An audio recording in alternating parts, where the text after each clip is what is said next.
Hello friends, welcome to Bhilariya family club.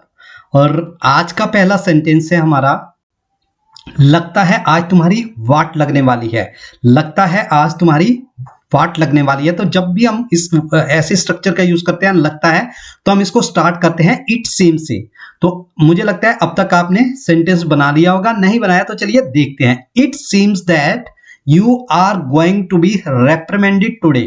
रेप्रिमेंड माने होता है किसी की वाट लगना, किसी की हालत जो है वो खराब होने वाली है, मतलब आप। It seems that you are going to be reprimanded today, इसको पढ़ते हैं रेप्रिमेंडेड टुडे। ठीक है, तो लगता है आज तुम्हारी वाट लगने वाली है। It seems that you are going to be reprimanded today. Next sentence है, मुझे तुम पर रत्ती भर भी भरोसा नहीं है। अक्सर हम अपनी डेली लाइफ में बोलते हैं कि मुझे तुम पर रत्ती भर भी भरोसा नहीं है। तो रत्ती भर भरोसे के लिए हम वर्ड यूज करते हैं an iota of trust. An iota of trust. तो होप आपने सेंटेंस बना लिया होगा, नहीं बनाया तो चलिए देखते हैं। I have not an iota of trust on you. I have not an iota of trust on you. मुझे तुम पर रत्ती भर भरोसा भी नहीं है। iota of trust हम यूज करते हैं रत्ती भर भी भरोसे के लिए। तो I have not an iota of trust on you. Next sentence है हमारा, मेरे पास बिल्कुल पैसे नहीं है। मेरे पास बिल्कुल पैसे नहीं हैं। तो आई एम ब्रोक, इसके लिए हम यूज करते हैं आई एम ब्रोक और I have no money at all. और आप ऐसे भी बोल सकते हो I am running out of money या out of pocket these days. वो उसका मतलब हो गया कि आजकल मेरे पास पैसे नहीं है। लेकिन अगर आपने बोलना है मेरे पास बिल्कुल पैसे नहीं है, तो आप बोलोगे I am broke. I am broke और I have no money at all, मतलब मेरे पास बिल्कुल भी पैसे नहीं है। नेक्स्ट सेंटेंस है, मुझे पहले से ही पता था। मुझे पहले से ही पता था, इसके लिए हम एक स्ट्रक्चर यूज करते हैं। इसके लिए हम बोलते हैं I knew it before hand. I knew it before hand. I knew it before hand मतलब मुझे पहले से ही पता था।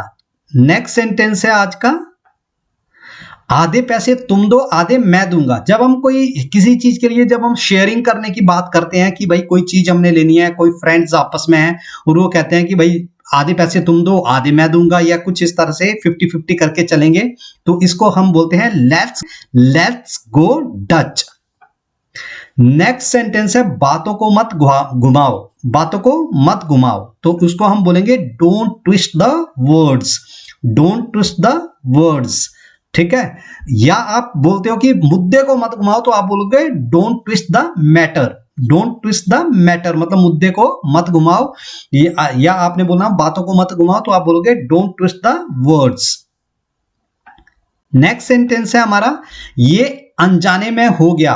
ये अनजाने में हो गया, तो हम अनजाने में होने के लिए एक वर्ड का यूज करते हैं इनएडवर्टेंटली। इनएडवर्टेंटली। तो let's see the sentence, it is done inadvertently. ये अनजाने में हो गया, it is done inadvertently.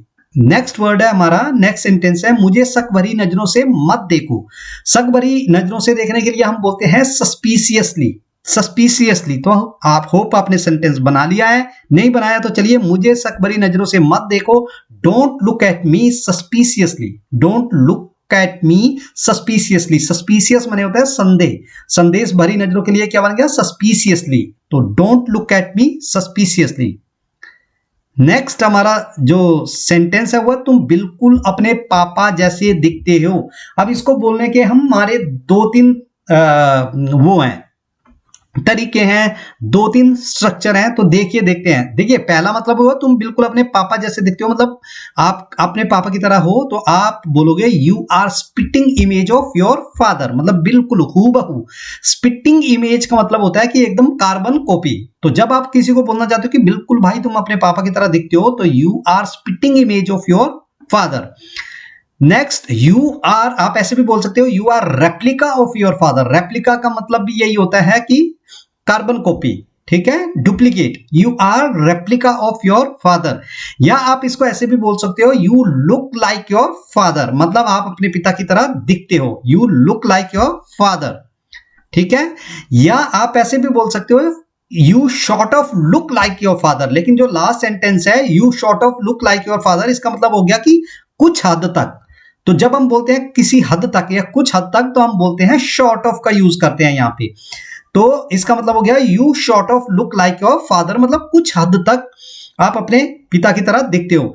Friends, जैसे कि मैं अपनी वीडियो में बोलता हूं कि मैं बहुत ज्यादा ट्राई करता हूं आपको कि एक सेंटेंस को डिफरेंट तरह से कैसे बोलते हैं वो भी साथ में आपको बताता चलूं, तो इसीलिए मैं कई बार जहां पे मुझे लगता है कि इसके काफी सारे टाइप से इस सेंटेंस को बनाया जा सकता है तो मैं वहां पे पूरी कोशिश करता हूं। वीडियो आपको अच्छा लगे तो प्लीज चैनल को सब्सक्राइब कर दीजिए। सेंटेंस है, नेक्स्ट हमारा सेंटेंस है you are like your father. अब देखिए ये बिल्कुल डिफरेंट हो गया। इससे पहले बात हो रही थी कि आपकी शक्ल आपके पिताजी से मिलती है, लेकिन you are like your father का मतलब हो गया कि आप अपने पापा जैसे हो। इसका मतलब क्या हो गया कि आप नेचर में अपने पापा की तरह हो, आपकी हैबिट्स जो हैं वो अपने पापा की तरह हैं। तो कई बार जैसे आप बोलते हैं ना कि भाई बिल्कुल तू अपने बाप पे गया है यार, मतलब पिताजी की तरह काम करता है या उनकी तरह आपका नेचर है, तो आप ऐसे बोलोगे you are like your father. लेकिन जो पहले वाले 4 सेंटेंस है उसका मतलब है कि आप दिखते हो अपने फादर की तरह। ये डिफरेंस है। तो नेक्स्ट सेंटेंस है हमारा, मुझ में और आप में जमीन आसमान का फर्क है। मतलब मुझ में और आप में जमीन आसमान का फर्क है। कितना लंबा सेंटेंस है और देखिए इंग्लिश में कितना छोटा होगा ये। देखिए we are poles apart, we are poles apart. इसका मतलब ये हो गया कि 2 पोल हैं जो कि आपस में कभी जुड़े नहीं होते, अलग अलग एक दूसरे के विपरीत खड़े होते हैं, तो इसीलिए ये एक फ्रेज है, we are poles apart. Next sentence है हमारा, आजकल कड़की छाई हुई है। आजकल कड़की छाई हुई है। I am out of pocket these days. मैंने बोला था ना मेरे पास पैसे नहीं है, तब हमने यूज किया था, तो आप इस तरह से भी उसको बोल सकते हो। I am out of pocket these days मतलब आजकल मेरे पास कड़की छाई हुई है, मतलब मेरे पास पैसे नहीं है। I am out of pocket these days. Next sentence है हमारा, ये दुनिया का नियम है। कई बार जैसे किसी के साथ कोई डेथ हो जाती है, कुछ ऐसी चीज हो जाती है, तो हम बोलते हैं यार कि मतलब ये दुनिया का नियम है, that's the way things are. चीजें ऐसे ही होती हैं, मतलब ये नियम है दुनिया का, that's the way things are. इसका एक्चुअल मतलब हुआ कि चीजें ऐसे ही होती हैं, ऐसे ही होती हैं, तो मतलब ये दुनिया का नियम है, that's the way things are. Next है, मेरी बात लिख लो। मेरी बात लिख लो, कई बार अक्सर हम अपने बोलते हैं लिख ले भाई मेरी बात लिख ले, तो आप बोलोगे मार्क माई वर्ड्स। मेरे शब्दों को लिख लो, मेरी बातों को लिख लो, mark my words. Next sentence है, मेरी एक के बाद एक मीटिंग है। मेरी एक के बाद एक मीटिंग है। I have meeting one after another. मेरी एक के बाद एक मीटिंग है। I have meeting one after another. एक के बाद एक के लिए हम यूज करते हैं वन आफ्टर अनदर। मुझे एक के बाद एक कॉल आ रही है, तो अगेन वही वैसे ही बनाओगे, I am getting calls one after another. I am getting calls one after another. मुझे एक के बाद एक कॉल आ रही है। नेक्स्ट सेंटेंस है हमारा, मेरा मेरे उससे कोई वास्ता नहीं है। सॉरी गलती से लिख दिया है, यहां पे होना चाहिए मेरा उससे कोई वास्ता नहीं है। तो ऐसे के लिए हम यूज करते हैं गॉट टू डू। तो I have got nothing to do with him. मेरा उससे कोई लेना देना नहीं है। I have got nothing to do with him. मेरा उससे कोई लेना देना नहीं है। नेक्स्ट सेंटेंस है, इसे पाना आसान नहीं है। तो आप बोलोगे it's not a low hanging fruit. It's not a low hanging fruit. Low hanging fruit क्या है? एक फ्रेज है जिसका मतलब होता है कि ये ऐसा नहीं है, जैसे हम बोलते हैं ना कि ये क्या बोलते ये कोई फल नहीं है जो तोड़ा और ले लिया, तो इसीलिए इसका मतलब ये हुआ कि it's not a low hanging fruit, मतलब इसे पाना आसान नहीं है, ये इतना इजी नहीं है। It's not a low hanging fruit. Next sentence है हमारा, मेरी आंख में कुछ गिर गया। मेरी आंख में कुछ गिर गया। Something got stuck in my eyes. Stuck का मतलब होता है कुछ अटकना। Something got stuck in my eyes. मेरी आंखों में कुछ गिर गया। गिरने का मतलब ये होता है कि आंखों में कुछ चुभ रहा है, चुभ गया है, अटक गया है। Something got stuck in my eyes. यहां बहुत धूल है। It is so dusty here. यहां पे बहुत धूल है। It is so dusty here. Next sentence है, छोटी छोटी बातों पर नाराज नहीं होते। छोटी छोटी बातों पे नाराज नहीं होते, या आप ऐसे भी बोल सकते हो छोटी छोटी बातों पे नाराज नहीं होना चाहिए। Don't get upset over little things. Don't get upset. आप किसी को सजेशन दे रहे हो, एडवाइस दे रहे हो, छोटी छोटी बातों पर नाराज नहीं होते। Don't get upset over little things. जो समझना नहीं चाहता उसे समझाना नहीं चाहिए। जो समझना नहीं चाहता वो उसे समझा नहीं सकते। मतलब no one can fill a glass of water which is already filled. इसका मतलब क्या हो गया? देखिए no one can fill a glass which is already filled, मतलब जो ग्लास पहले से ही भरा हुआ है उसको और ज्यादा नहीं भर सकते। तो ये एक इडियम है, इसको कहने का मतलब ये हो गया कि जो समझना ही नहीं चाहता उसे आप नहीं समझा सकते। No one can fill a glass of water which is already filled. Next sentence है मैं कोई कसर नहीं छोड़ूंगा। कसर, I will leave no stone unturned. यहां पे मैंने यूज किया स्टोन अनटर्न्ड, मैं कोई भी कसर नहीं छोड़ूंगा। तो I will leave no stone unturned मतलब मैं कोई भी कसर नहीं छोड़ूंगा। नेक्स्ट सेंटेंस है तुम एक बात को पकड़ के बैठ जाते हो। तो you get stuck in one thing, यहां पे इंपॉर्टेंट क्या है, स्टक है। यू गेट स्टक, आप हो जाते हो। तो आप मतलब अक्सर ऐसा करते हो, तो ये प्रेजेंट इंडेफिनिट है। You get stuck in one thing.